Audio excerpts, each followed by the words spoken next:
Welcome. In this video I will show you how to disable screensaver on your XIAOMI TV Box 3S.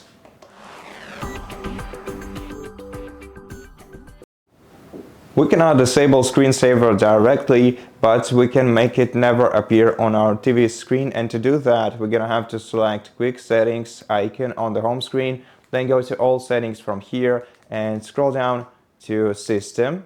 Then in system menu we're gonna have to navigate down to about, and in about menu scroll down to Android TV OS build option and click OK button on your remote control 7 times to make "you are now a developer" a notification appear on the screen. Then go back to the previous menu, and here in system menu select developer options and switch the toggle to right next to stay awake. And this way you will prevent the screensaver from appearing on your TV screen. And that's basically it. Thank you for watching this video. If it helped you, please consider subscribing to our channel, leave us a like in the comment below, and I'll see you in the next one.